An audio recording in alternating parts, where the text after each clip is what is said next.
যে কারণে নতুন প্রধানমন্ত্রীর বাসভবন নিয়ে সিদ্ধান্ত পরিবর্তন। এদিকে মনোনয়ন না পেয়ে কান্নায় ভেঙে পড়লেন বিএনপির নেতা। এবার বিস্তারিত।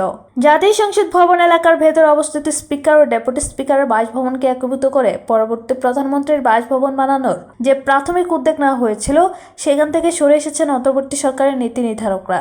দেশের নতুন প্রধানমন্ত্রীর বাসভবন কোথায় হবে সে সিদ্ধান্ত নেওয়ার পর ভার পরবর্তী নির্বাচিত সরকারের উপর ছেড়ে দিয়েছে ডক্টর মোহাম্মদ ইউনূসের নেতৃত্বাধীন বর্তমান অন্তর্বর্তী সরকার।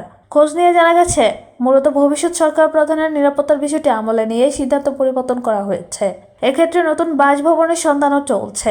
জানা গেছে 7 জুলাই নতুন প্রধানমন্ত্রীর বাসভবন নির্ধারণের বিষয়ে প্রধান উপদেষ্টা কার্যালয় থেকে উচ্চ পর্যায়ের একটি কমিটি গঠন করা হয়, যার নেতৃত্বে রয়েছেন গৃহায়ন ও গণপূর্ত মন্ত্রণালয়ের সচিব মোহাম্মদ নজরুল ইসলাম।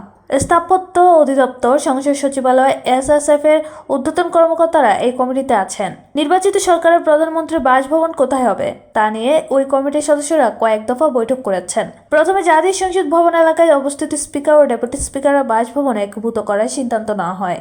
সেপ্টেম্বরে কমিটির সদস্যরা ভবন দুটি পরিদর্শনও করেন।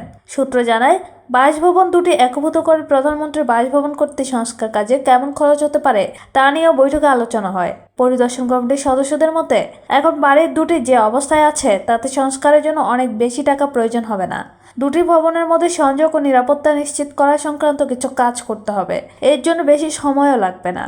আলাদা দুটি ভবনের মধ্যে সহজ যাতায়াতের জন্য একটি 2টি স্তর বিশিষ্ট করিডোর নির্মাণ, একই সঙ্গে A1 ও A2 বাসা দুটিও পরবর্তী প্রধানমন্ত্রীর নিরাপত্তার দায়িত্বে থাকা ব্যক্তির কার্যালয় হিসেবে ব্যবহার করার পরিকল্পনা ছিল। কিন্তু নিরাপত্তা সহ বাস্তবতা বিবেচনায় নিয়ে তারা জাতীয় সংসদ নির্বাচন ভবন এলাকায় প্রধানমন্ত্রীর বাসভবন নির্মাণের উদ্যোগ থেকে শেষ পর্যন্ত সরে আসে। চলে যাচ্ছে পরের সংবাদে। ত্রয়োদশ জাতীয় সংসদ নির্বাচনে জোট সমঝোতায় নড়াইল 2 আসনে প্রার্থী পরিবর্তন করে ন্যাশনাল পিপলস পার্টির চেয়ারম্যান ও জাতীয়তাবাদী সমমনা জোটের সমন্বয়ক ডক্টর ফরিদুজ্জামান ফরহাদকে জোট প্রার্থী হিসেবে ঘোষণা করেছে বিএনপি।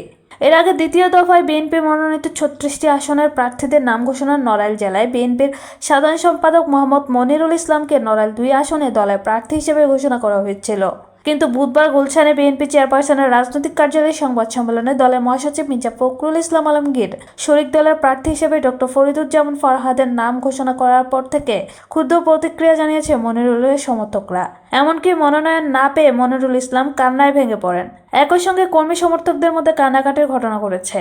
তাদের এমন মাতমের একটি ভিডিও ইতিমধ্যে ফেসবুকে ভাইরাল হয়েছে। 2 মিনিট 36 সেকেন্ডের ওই ভিডিওতে দেখা যায়, অসংখ্য বিক্ষুব্ধ নেতাকর্মীর উদ্দেশ্যে বিএনপি নেতা কান্না করতে করতে বলেন, আমি 39 বছর ধরে বিএনপি ও আপনাদের সঙ্গে আছি। জীবনের শেষ রক্তবিন্দু দিয়ে হলেও আমি আপনাদের সঙ্গে থাকতে চাই। আমরা নড়াইল ও লোহাগড়াবাসী আমাদের প্রিয় নেতাকে তারেক রহমানকে বরণ করতে ঢাকায় এসেছে। দর্শক এতক্ষণ সাথে থাকার জন্য ধন্যবাদ। আমাদের পরবর্তী সংবাদ দেখার আমন্ত্রণ রইল। আল্লাহ হাফেজ।